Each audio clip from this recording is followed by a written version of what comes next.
Yes, people, and welcome to episode 8 of the Larger Than Life podcast. I'm Sarav. I'm Rory. And welcome back. If you're returning, thank you very much. We appreciate all of your support, always, of course. And if you're new here, then welcome to the Larger Than Life podcast. You're here with these two sexy brown and white men. Well, I'm brown, he's white. But you're in for a treat. You're going to be tuned in to about an hour or so of our incessant ramblings about what's going on in the world, all of your pop culture news, and having some laughs along the way. You know? We've got a big episode this week. Big episode. I'm excited. But yeah, exactly. So yeah, thank you very much for joining and stay tuned. But mate, should we just dive in? Let's dive in. So as always, we always start Larger Than Life with our beer of the week. I'm excited about this one, bro. All right, I'm excited too. So what have we got this week, Rory? So today we've got we've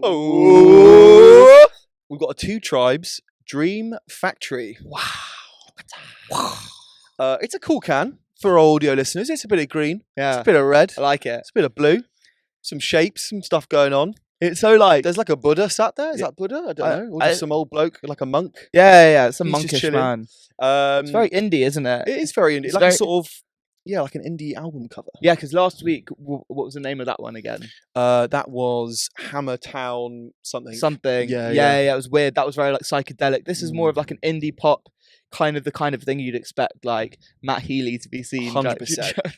Literally was gonna mention 1975. Oh, I like a Two Tribes Dream Factory. And humping my camera lady.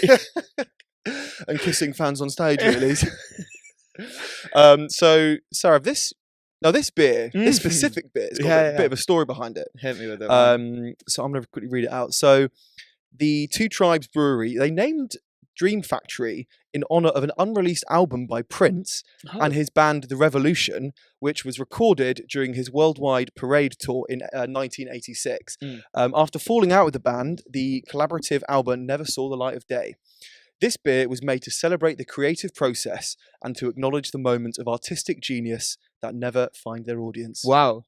A bit like our early podcast episodes. Yeah. One day, man. One day. Very Love interesting. It. Yeah. So the flavour, right? This is interweaving seductive flavours of delicate mango and citrus from a punch of mosaic and citra hops. Our award-winning pale takes you to where dreams are made. Wheat and dextrin malt are used to give this beer a medium body. Dream Factory is the perfect sundowner to help you relax and unwind after a long day. Well, we're going to find out about that one, aren't we? Let's see. Let's crack it open. It's been a long day. It has been a very long day. Let's see if we unwind. Hang on. Cheers, mate. Episode 8. Love it.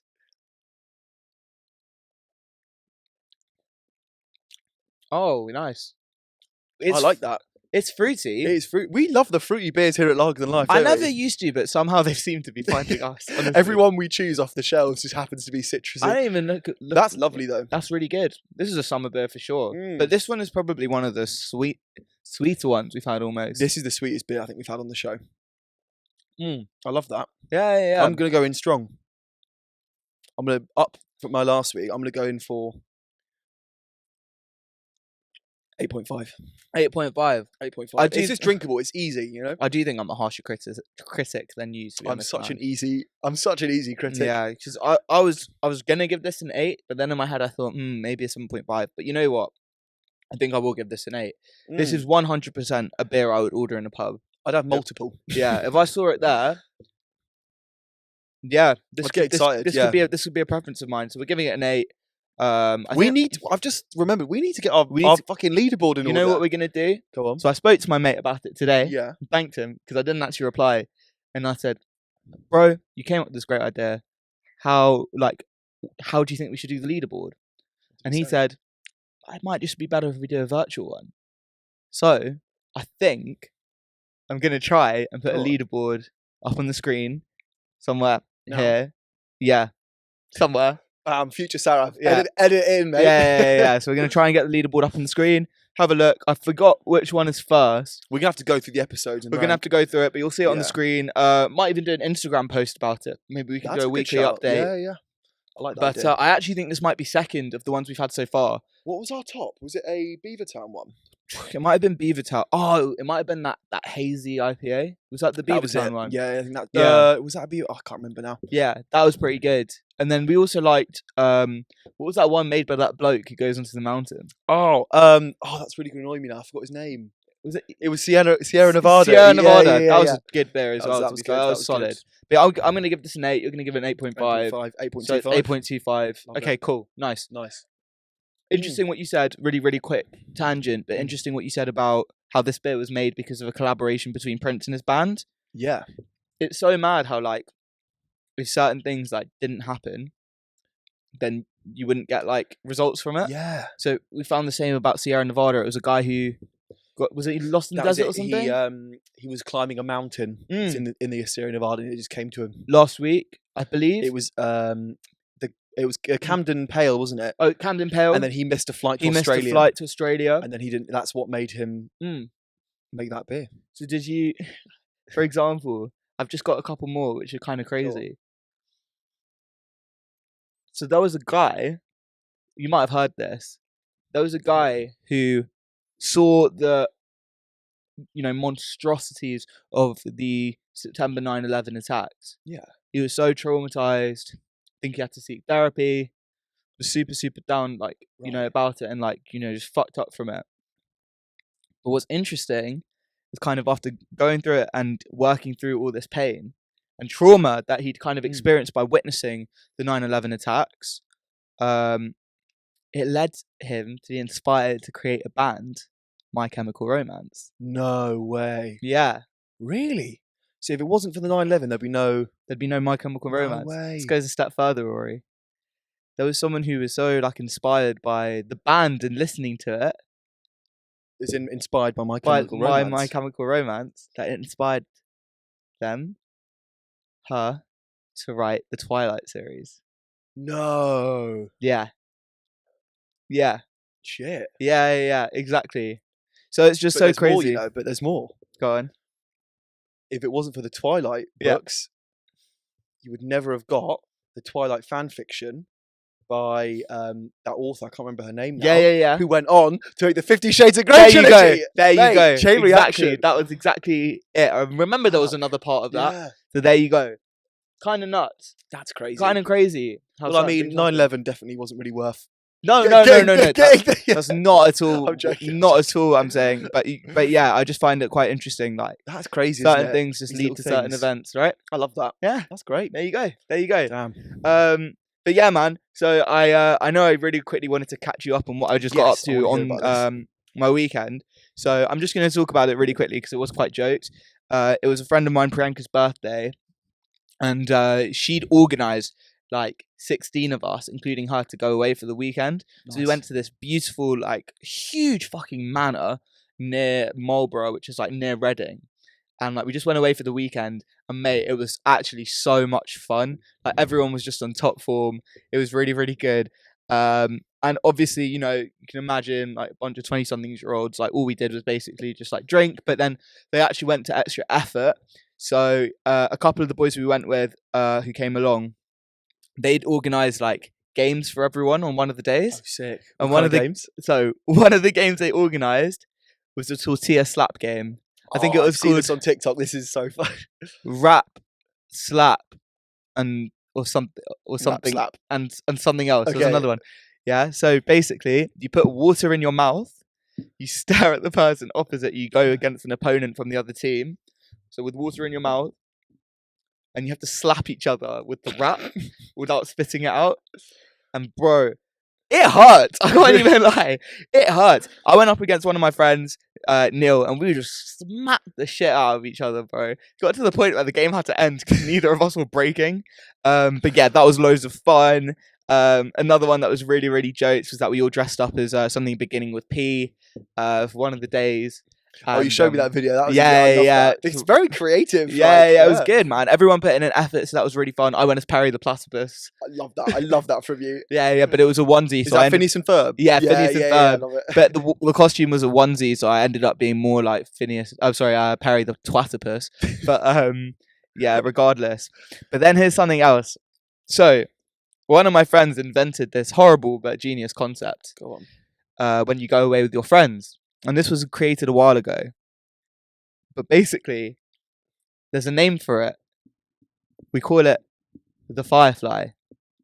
Basically, what you do is, when someone's sleeping, they fall asleep too early on a night out, you go into their room with a big group, and you just play Firefly. And you just slowly increase the volume and you just go wake them up. And bro, there was this couple who came with us. They went to sleep so early, and I forgot who it was, but someone's like, yo, let's go Firefly then, yeah? So genuinely, 14 of us went into this room where these two people were sleeping. We just woke them the fuck up, and they just woke up to, you would not believe your eyes. It's literally 14 of us just fucking screaming the song in their ear.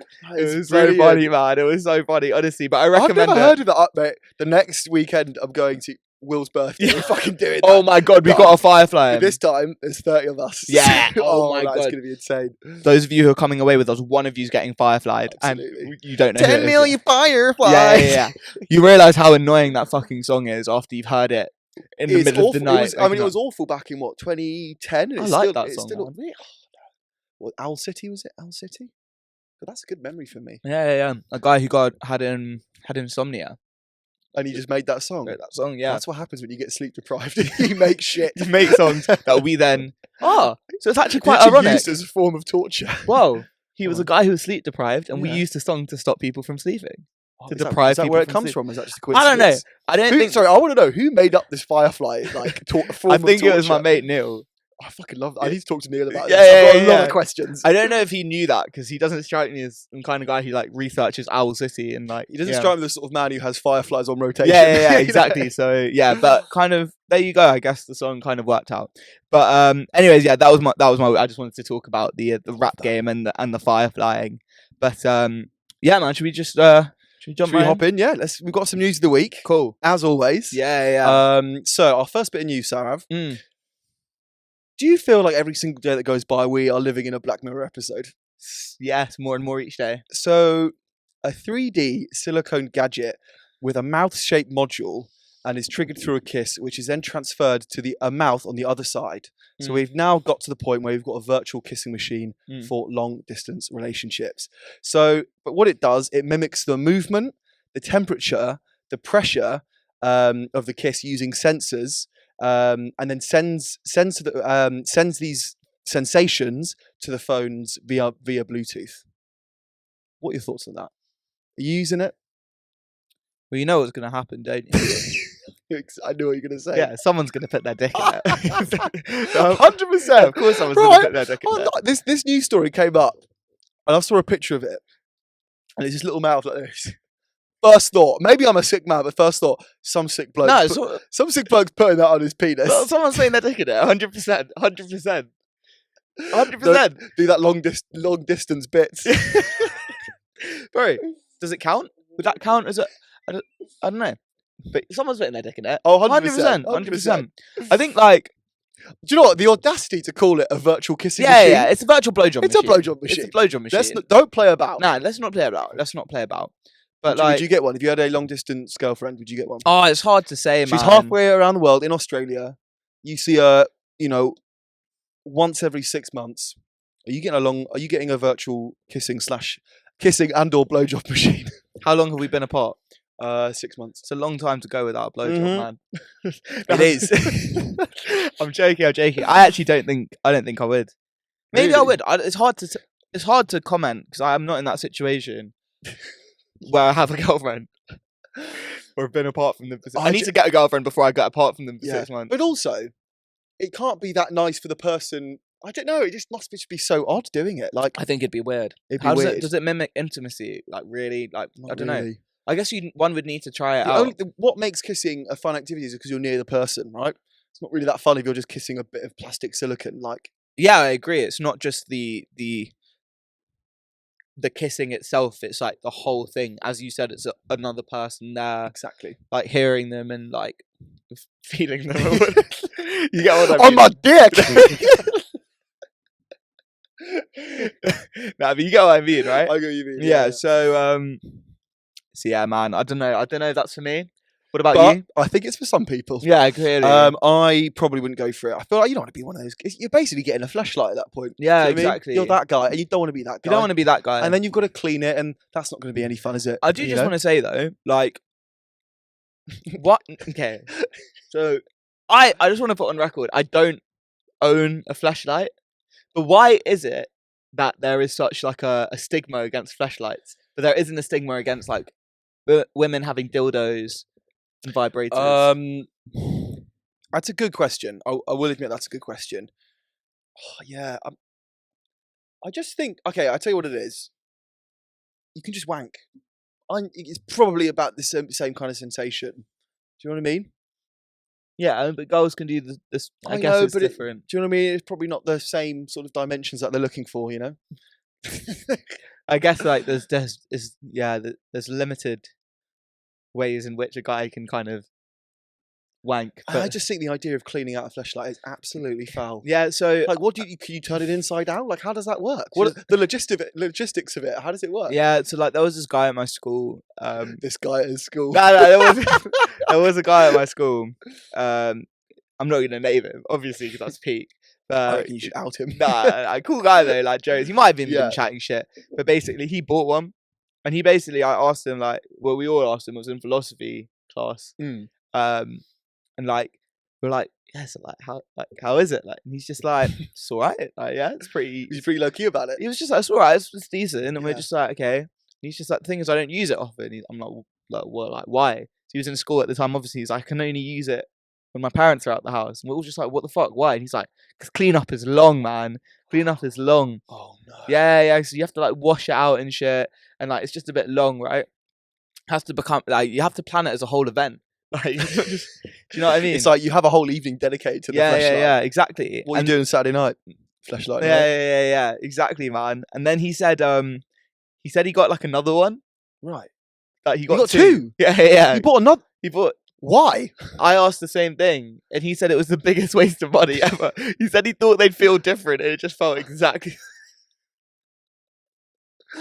Listen, mate, this mate of yours, Jesus Christ. No, he's not a mate. I just want to clarify. He's not a mate. Like, he was a cool guy. Like whatever. How many fleshlights do you reckon he has now? He's probably. I don't maybe know. He's still on the quest to find a fleshlight. Yeah. Maybe exactly. I'm on my 37th. Yeah. Maybe. Good luck to him, man. Like, I hope he gets what he wants. But yeah. Okay. Next bit of news. There was some controversy over the weekend. Oh yes. You know what I'm talking about. I know what you're talking about. So Chris Rock starred in Netflix's first ever live show. Yeah. Live stand up. Yeah. Chris Rock, Selective Outrage, and the internet's divided on it, Sarah. So obviously Chris Rock has been fairly silent since I think exactly a year ago. It was pretty much exactly a year ago since Will Smith infamously slapped Chris Rock on stage at the Oscars. And now he's come back, and he has come back with a fucking vengeance, man. Yeah. I think my biggest takeaway from this, he's not let this go. He is just as pissed off as he was when he was slapped exactly a year ago. Yeah. Like, did you watch the special? What do you think? I did watch the special. Sorry, one time. I go actually wrote some stuff on it. But yeah, I just think. Okay, first of all, I think my overall thoughts on the special as a whole. Obviously, we'll get to the Will Smith and the Will Smith drama and all this sort of controversial stuff he says towards the sort of back half of the special. But I think overall, I mean, I like Chris Rock, and to be honest, if in terms of stand-up comedy, I'm a pretty easy laugh. Like, I laugh at most stuff. Like, I'm a cheap laugh, right? You slut. I was kind of shocked that and I'm not easily offended. Like, I don't get like offended by that kind of stuff. Yeah. I didn't laugh as much as I wanted to. And I'll be interested to hear your thoughts on this. I overall thought it felt like he was more complaining in a admittedly funny way, but there wasn't enough like laugh out loud jokes for me to be like, oh, I'd recommend that to a friend. Yeah. So, what are your thoughts? Here's my thoughts. So, spoilers, by the way, for anyone who hasn't seen it and wants to see it. Spoiler alert. Overall, I thought he made some good jokes. I thought that, like, he had some good content there. I do have to say, however, I personally don't really find his style of comedy that funny. Mm. I don't really, he shouts a lot and basically shouts the entire time when he talks. His voice must be fucked up. Yeah, that's what I was thinking when I was Yeah. watching it. I was like, how's his voice not fucked? And he'll say something and he'll repeat it, and like he does that a lot. Yeah. And I just don't really find it that style of comedy that funny. Mm. I did find a couple of his jokes quite good. So he made some jokes about Meghan Markle. I thought that was good content, actually, because I just thought it was interesting for his perspective to kind of speak on it and be like, she is actually just like annoying and just complaining a lot. And the fact that he called her out to be like, why didn't you just like, how do you not know how to use Google to Google the royal family? I was like, facts. And then he was like, how did you not know that the royal family were racist? That was so They funny. were the original racists. That was funny. That bit I laughed at. I laughed at that, as well. I thought that was really funny. Yeah. So that was good. Then he also made the joke about the Kardashians. Oh, that was funny. And how like basically the joke was that like the Kardashians love black people. Yeah. And that like Robert Kardashian was like, he defended OJ. And the way he was just like, everyone forgot about that part of black history. He did make some funny observations, I can't lie. So I really liked those two. I particularly liked the Kardashians one because I thought that was like original. I hadn't really heard a joke like made like that. But I mean, obviously he called Will Smith a bitch. We'll get onto that. But yeah, so I thought like some of it was funny, but I didn't really think it was that incredible. Something that I read that was quite interesting in The Independent is that like comedians. So, sorry, let me give some context. Another one of the things he did was that he spoke about like, oh yeah, I'm rich and my kids are rich and like they're annoying and like because they've done this and this, they're spoiled, whatever. And I think like something The Independent said, which resonated, was that comedians, and this is a quote now, talking about the vexations of being mega rich has become the new what's the deal with airplane food. It's like such a standard like joke. Oh, the joke's been retold way too many times. Yeah, exactly.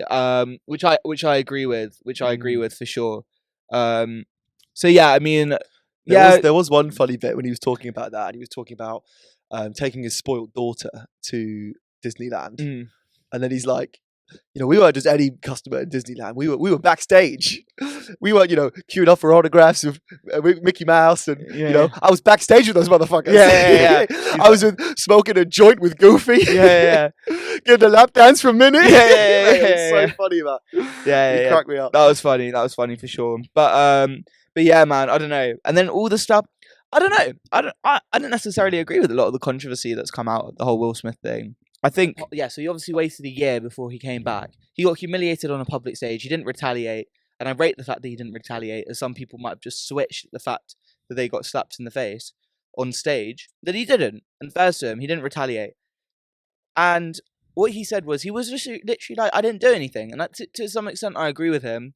He said that everyone else, obviously when the whole Jada August thing came out in the entanglement, he said that everyone was basically calling Will Smith, what do they call him, a cuck, and just like basically calling him a bitch and all of this stuff, and basically outing Will Smith, and no one had really attacked Jada Smith or like Jada Pinkett Smith. No one said anything against her, and I forgot the joke he made, but he made one joke about her and he got slapped in the face, and it's like, well, and he said the reason that he made that joke was because Jada basically came out when Will Smith wasn't nominated for his performance in Concussion. Jada spoke out and was like, oh yeah, Chris Rock should step down from the Oscars and not host it this year because of that. And he basically just got one up on her. Yeah. And he got slapped for it. Exactly. So, I don't really buy into the controversy. I'm just like, whatever about it. Yeah. Do you know what I mean? I think the controversy from what I've read seems to be that because he was calling her a bitch over and over again. I think that's what's been the most controversy.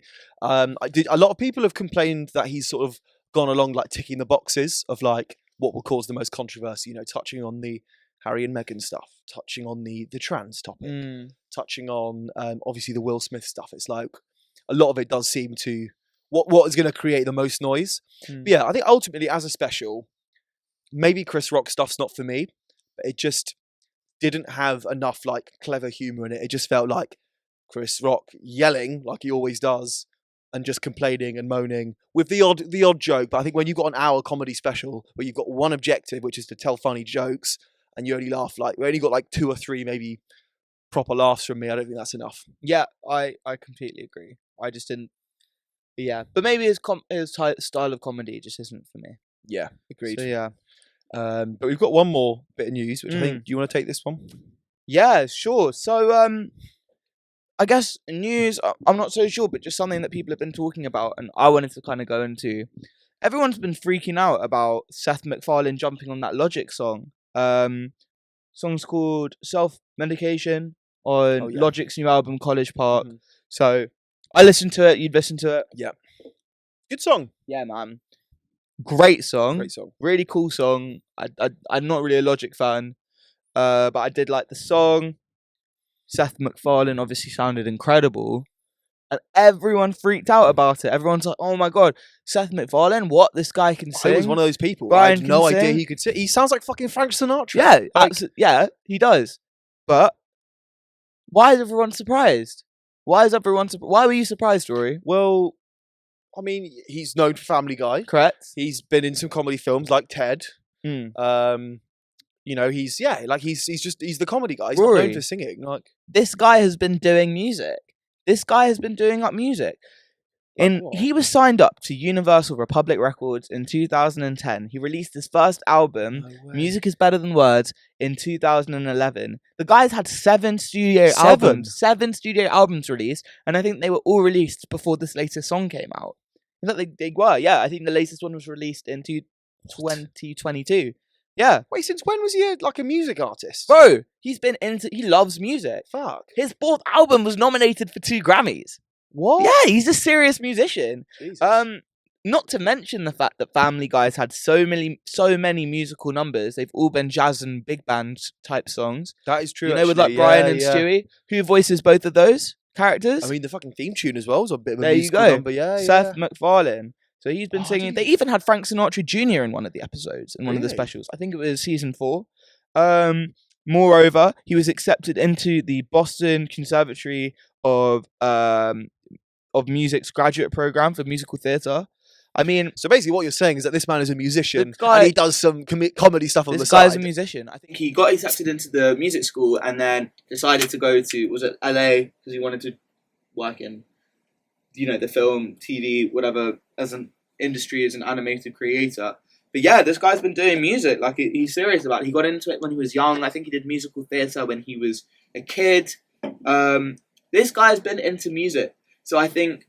That's crazy. Whilst I'm a bit like, why is everyone freaking out? Because I didn't know the extent. I did a bit of research to find that out. But I knew that this guy was a musician. Yeah. Because I'm sure I'd seen interviews where he talked about it. His love for music. Do you think that's his main passion, and actually he's using the sort of Family Guy, the TED, the sort of movie film stuff that he's actually using that just to support his music? No, I don't think so. I think people can have multiple passions, And look at Donald Glover, Childish Gambino. Donald Glover, he does everything. Yeah, he writes, he directs. Obviously, he's Childish Gambino. He's a rapper. Mm-hmm. He sings. He started doing. He wasn't just a rapper. He started doing the soul stuff. He does stand-up comedy.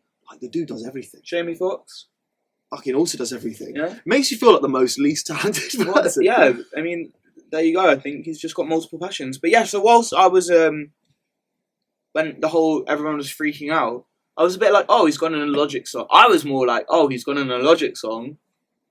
But yeah, I'm surprised that everyone's freaking out. But then again, at the same time, I'm happy this guy's finally getting his dues. 100%. Clearly, he's been getting his dues if he's been nominated for Grammys. Yeah. I think it's more his music was for specific people who like. Was he big band jazz is more niche. Is his other music Frank Sinatra-esque, similar to what we heard on that Logic song, or is it what sort of vibe is it? So Frank Sinatra kind of sung over big band. Big band is kind of jazz-y kind of. I think it's more of its own genre. You get a lot of brass instruments in it, so it's like trombones, trumpets, sax, French horns as well. It's a lot of brass instruments, like swing kind of music. Okay. Frank Sinatra kind of music. The song "That's Life." Yes. And the orchestral kind of sound in the background. That's kind of more I guess that's kind of big band. Okay, got you. Yeah, so I think that's kind of mainly what he's been, the kind of music. I'm gonna check his music out. Yeah. Give it a listen. But yeah, no, best of Seth MacFarlane. But like, yeah, there you go. Just thought it was interesting. Cool. So that's our news of the week. But our next topic, or our debate of the week, I should say, comes from after the news story that TikTok has now suddenly decided to limit screen time for under 18 users. Yeah. TikTok is now rolling out screen time limit for users under 18. On Wednesday, the social media platform announced changes to help teens manage their time on TikTok. Every account belonging to TikTok users under 18 years old will soon automatically set to a 60-minute daily screen limit, the company has announced. So our debate of the week is, do you think it's right for social media platforms to restrict the amount of screen time for those under 18? Sarav, hit me with your thoughts. So I've thought about this, and I think it's, should they do it? It's hard. There's pros and cons for both. I think to some extent, yes, but with parental permission. But at the same time, if that's one of their terms and conditions, they can do what they want, right? Look, here's the pros for it. TikTok 100% has affected people's attention spans, and I'm one of those people, right? Massively. You know, if you think about when you're scrolling through TikTok, if something doesn't interest you within the first 2-3 seconds, you scroll past. Yeah. Which is like mad because Sarah, I know some people who don't watch, who literally, not don't watch, they can't watch films and TV anymore because the algorithm literally gives them exactly what they want instantaneously, and it's that rush of dopamine. But now they've got to give it 20 minutes to get into a film or get into a TV show? No, they're not going to do that. They've got their phone right there. Yeah. And I think the data shows that the younger generation below the age of 18, they're not watching movies anymore. They're not watching TV. They're on TikTok. Yeah. Because it's instant entertainment right at your fingertips. Yeah, I mean, TikTok's good for like, you get snippets of like TV shows and films on there. So it's good in that sense. Like, yeah. But yeah, it's definitely affecting attention spans. And I think it can affect education. But then like, I guess education's kind of got to adapt to that as well, I guess. I don't know. What, incorporate TikTok? No, not necessarily incorporate TikTok, but just incorporate the fact that people's attention spans are getting lesser and lesser. It's like, what more engaging ways can we get students, rather than reading a textbook, what more engaging ways can we get students to like? Yeah, well, perhaps. Pay attention. But I also think this whole ban isn't really going to do anything. Like, do you remember Facebook's used to be 13 plus? Like, so when I was 12 when I first got Facebook. This is back in the old days, right? And I was 12. I think the age was like 14 or 15. Was it 13? I just lied. Yeah, of course. Just lied. I said, oh, yeah, no, I'm 14. I think I might have said I was 17. You know what I mean? Just completely lied. Exactly. Another thing I think what's changed massively with like social media is like, do you remember like back when you were on Instagram or Facebook? Let's say Facebook. You'd come home. You wouldn't have your smartphone. But you'd come home from school. You'd log on. And you'd have like, 8 notifications, and you'd check them, and you reply to them, and you'd maybe reply to a few friends, and then you'd scroll down, and your friends would be doing updates and things like that, and you'd scroll all the way down, and then you'd get to the bottom, and you've actually looked at all the new updates there are on your homepage. And you're done. Social media, and you're done. There's an end point to it. In the same way there is when you watch an episode of TV, there's an end point to it. But now, the algorithm has made it so that kids can scroll genuinely for hours on end, just dopamine, just scrolling, and that's 100% affecting like kids' brains. Yeah, 100%. Yeah, I think this is actually a very. I never thought that TikTok would ever make this decision. But I think it's very good that they've made it, and I do agree with what you said. It's not going to change anything. Kids will just lie, but if parents see this news story, then they can actually enforce. Oh, hang on. Yeah, okay. Let's make sure he puts his actual age. Yeah, it's a way to win parents over to TikTok in a way, that's a good right? point.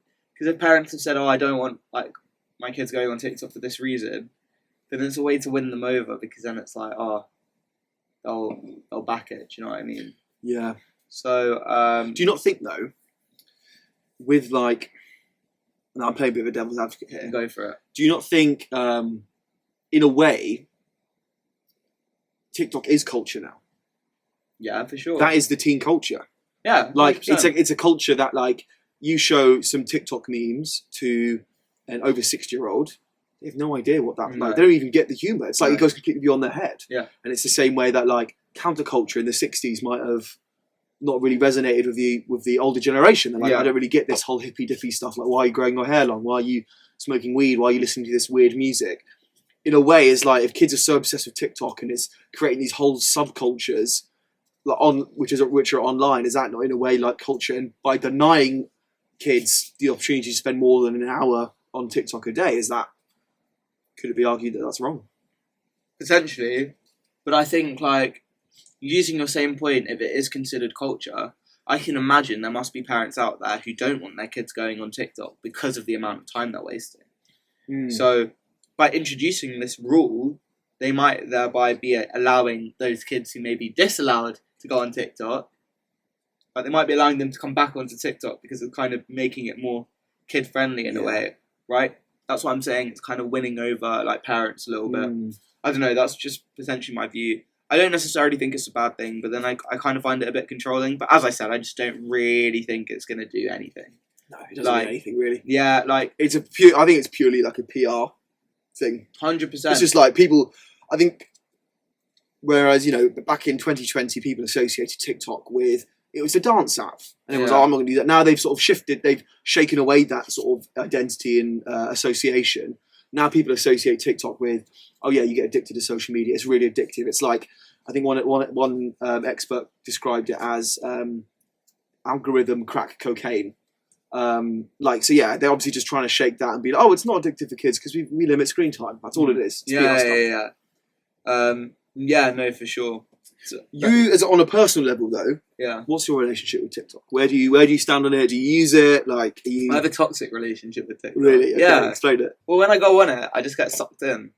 For sure. The algorithm... You an algorithm whore. Mate, it's such an algorithm whore. It just knows me so well. There are times where my TikTok feed is shit, but then there's other times where it's really, really good. There are times when the TikTok algorithm genuinely knows me better than my family. Yeah, exactly, man. It shows me what I want to see. It knows when I'm happy and it knows when I'm sad. The thing is, I just see so much funny shit from it. But then I have to say, it's like introduced me to some films and made me watch some films. And music. Music. I get so much music from TikTok. Massively. That's what brings me in. Sometimes I scroll on it and I'm scrolling through. I'm like, this is just shit, and I'm not gonna. And you don't remember loads of it. But then I sort of had a bit of a detox off it. Like I think the month of December, I was like, I'm just not gonna go on it at all. And then I was like, and then I downloaded it again for like just a day, and I was like, actually like discovered like new film recommendations, new music, new places to go in London. Trust me. Like recommendations to do stuff, like food recipes. It's not complete shit. And I've realised now, like, since this year, and since we've started the pod, and since we've actually, like, I obviously have to have TikTok now because we upload, it's made me actually have a more sensible relationship with it. Oh, I actually agree with you. Because before I would just consume, whereas now when I go on it, I'm doing it for two functions. I'm mostly going on it for either uploading or to check our channel, things like that. And then I'll be like, okay, maybe I'll check my own one. But it's like you're doing it with intention. You're not just you're not just filling in any gap in time with just scrolling aimlessly. Yeah, for sure. But I don't know. I was gonna say there's definitely a different relationship with TikTok when you're uploading. But I also think then you get a different kind of dopamine hit. Something really funny. Oh yeah. That Chris Rock said. Yeah. In his, it's like how people are addicted to attention now. Yes. And he said that like we used to want love and now we just want likes. That's so true. And I was deeping it, and I was like, it's true though, because like I do check TikTok a lot to see like views, likes, whatever. Look at this engagement. Yeah, exactly. So it is crazy. It's a different type. It's a different kind of rush, isn't it? Yeah, but equally, TikTok is just gives you dopamine. But like, I think too much dopamine is not a good thing. No, there's such a thing. There's a thing called like a dopamine detox. Would you ever do that? Maybe we should do one together. Yeah. Can you do a dopamine detox with someone else? Yeah. You reckon? Yeah. But then like you're chatting, and then aren't you getting dopamine from like chatting? No, but like it's not like instant. I don't know. Like it's different. Social media is more of a dopamine hit and stuff like that. Okay, I'd be interested to do one. I had a mate at uni who like. It's like his girlfriend basically messaged everyone being like, do you know where this person is? And I was like, I don't know. So I haven't heard from him. Like he was literally missing and off the grid for like 7 hours. And then like we just found him in his room and he was just sat there, not sleeping, like no screen, he was just sat there, just looking up at the ceiling. I was like, what are you doing? He's like, doing a dopamine detox. I was like, how long's it been? He's like, I don't know. Who was it? It's Will. I knew exactly who it was. The thing is, he tried to do a dopamine detox, it just didn't last. No. But I'd be intrigued to do one. But then I think, like, if you work 5 days a week, am I going to do a whole day of my weekend doing a dopamine detox? Absolutely not. Definitely not. But yeah, man. Anyways, let's swiftly move on to our final segment. So I've got a quick recommendation for a film I watched over the weekend. Okay. I managed to go see Creed 3 over the weekend. And have you seen the other Creed films? I actually haven't. No. Bro, mate, you would love these films. Really? Mate, like, okay, so just a quick summary of like the plot. Creed, they're like a boxing movies. They're like related to the Rocky franchise. It follows Adonis Creed. He's a boxer. So the first 2 films, he's coming up. He's like, proving himself in the ring. Yeah. By this film, he's a world champion. He's got everything. Like, he's basically succeeded in life, right? Yeah. He's got like his nice family. He's got the Hollywood home, things like that. And then, and he's played by Michael B. Jordan. And then Jonathan Major's character, who is basically this shady character from his past, comes in, and now he wants the world title. And so I'm not a boxing fan, but these films, they just get me. Yeah, they just get me. As in, like, you sit down in the theatre, and I know beat for beat the way this film is going to go. By the end, I'm just fucking, like, do you know what I mean? I just fucking, it just gets you gassed. Do you know what I mean? Like, it's the sort of film where, as soon as it's done, I just wanted to go to the gym and become. I think my toxic trait is after watching a film like Creed or Rocky, I can just convince myself, I can be a boxer. Do you know what I mean? Like, I can win the world title. Yeah. Like, mate, these films just get me so pumped. And there's always, in all the Creed films, there's always, and the Rocky films as well, there's always a scene towards the end, like just before the big fight, where like, just the music swells and it's just a montage of him like training. And dude, it just gets you so pumped. It's so good, mate. If you ever want like motivation, watch the fucking Creed films. They're so good. And also, it was actually, to note, is Michael B. Jordan, it was the first film he's ever directed. Wow, so he obviously started in the first 2, and then the third one he stepped up and he's now director. Wow. He does a fucking great job. He does a good job. Really, really good job. And he actually said on loads of interviews that he's been inspired by anime. So Michael B. Jordan's a massive anime fan. And you can see it, like, in the fight scenes, like especially in the final fight scene, there are some bit, like, I feel like when you're making a boxing series of films, by the 3rd one, it's going to get stale. You know what's happening, right? But I feel like he actually really like mixes it up. And like there's a scene where, you see like it speeds up and then it slows down. And you see like them getting punched in the stomach and their eyes bulge. And it's like very sort of reminiscent of like proper anime. And it's like, oh, like that kind of over the top. There's sort of that aspect of it. And then there's a bit in the final fight where all the crowd around them, they're like, just disappear and it's all just black and it's just the 2 of them fighting and it's fucking intense and it's a really, really well done film. So yeah, dude, catch up on the fucking Creed films and watch them, but they're so good. Like, where would you, if you had to rank all 3 Creed films? Do you know what, the Creed films I've seen the first one the first one's really good. The first one, I did like the second one though. But, dude, thinking about it, the Creed films after this 3rd one, this might be one of the best. This is like up there in the best film trilogies ever. Wow, okay. They are solid films. Fair enough. Listen, they're not Lord of the Rings. Do you know what I mean? They're not like Toy Story, but like these are solid films. And like I think they're all equally as good as each other. Maybe Creed 2 is my favourite, I think. Okay. Creed 2 is a banger. Just the soundtrack is banging. Okay, fine. And also the song in the soundtrack, when he's like doing the montage I was talking about. Yeah. It's a J. Cole song. It's okay. Mate, I'll send you the song. It's a banger. Okay, fine. Creed 3. Let us know what you think, but absolutely loved it. But yeah, nice. I think that's our recommendations. Have you? Nice. I think you've got a little something to ask you, boy. I do indeed. So, as you know, we like to sometimes ask each other, "Would you rather?" So, bro, I've got. It's a nice way to end the show. I think so. I've got a doozy. God. Me and Rory kind of discussed, and I think we're going to try and one up each other each time we do this. These are going to get out of hand. Yeah, but they need to be a level standard. They can't just be a jump. But you obviously asked me a tough one last week, so here we go. Okay, go hit me. Right, I'm ready myself. Rory. Yeah. Rory. Would you rather wax off one eyebrow or have each individual arse hair plucked out of your ass, one by one. Let me repeat. Oh, give it to me again, Sarah. Would you rather wax off one eyebrow or have each individual arse hair plucked out one by one? Both pain. One's visible for a while, But then one's just your ass. but one is probably unspeakable pain. How do I look? Oh. So, okay, so but my eyebrow will grow back. Your eyebrow will grow back. So will your arse hair. How quickly do eyebrow hairs grow? I don't know. When they get waxed out as well. It's so That's deep. You're getting into the roots. Yeah. Oh, mate. No, but like, your ass though. Like, do you know what I mean? It's not. It's not. Oh my god. Okay.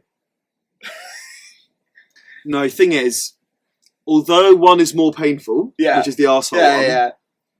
one by one as well. Yeah. It's a lot of hair, Sarah. I hate to say it, guys. There's a lot of hair. All right, so the thing is, right, if you wax a whole eyebrow off, you're just a clucking clown. Like, for like at least 2 months, you're looking a bit odd. Yeah. And you'd probably have to do the other one off. What? Oh, yeah, 100%. Would you? Yeah, because, like, if you wax one eyebrow off, Mm. people know, oh, yeah, you've lost an eyebrow. If you do both of them, people just look at you and be like, look a bit odd, but I can't really put my finger on it. Have you ever seen a man with no eyebrows? Yeah. You don't. It's not the first thing you notice. You just think you don't look right, and then I would go for the arsehole. I'm that superficial. I'd rather go through the pain. Really? Oh, I won though. Yeah. Bro, I really think that would be quite painful. I think I'd rather go for the eyebrow. Really? I think you can like fill it in. That's true. You could draw it on. Yeah, Oh, I didn't think tell of that. some stories like, you know, oh, like lost a bet, whatever, right? But bro, each of The it, pain. yeah. I think that's that would be too much for me. No, I do eyebrow. You do eyebrow. I do eyebrow. I just think I'm so superficial. So, so you'd rather get each individual? No, sorry, not eyebrow. Not eyebrow. I'd rather do my arse hair. You'd rather? Okay. Yeah. Fair enough. I'd rather go through the pain. Thing is, we'd be there hours. Yeah. Are you done yet? Just started. Mr. Lennon, we've got quite a few more hairs. Yeah, I'm doing arse hair. All right, fine. I'm a superficial bloke. Fair enough. Maybe I'm just a bitch. I think you are a bitch. Maybe I'm just a bitch. But that's a good one. That's a good. Thank I you. think you one up me there. Thank you. Mate. Next week, I'm going to give you the most fucked up. I'm one. looking forward to that. I'm excited. Mate. I'm looking forward to that, mate. When we get to episode 10. Oh, it's got to be great. I think that's Maybe gonna we be do one loose. to each other on episode 10. Okay, fine. Deal. Love that. Deal. All right. Cool. Guys, thank you very much for listening to episode 8 of Episode 8. Episode 8, crazy, of the Larger Than Life podcast. It's been great having you here. If you like what you heard, please do subscribe to us on YouTube. Follow us on Spotify, Apple Podcasts. We're available everywhere. Leave us a nice review, like, comment, whatever. Helps the channel. Exactly. And if you've got a shorter attention span, you just want to see clips of us, you can follow us on TikTok. You can follow us on Instagram at largerthanlife_LTL, Llama Tango Llama. Nice. And yeah, find us on there. And yeah, guys, we'll see you on the next episode of Larger Than Life. Thank you very much, guys. Peace out, guys. Cheers.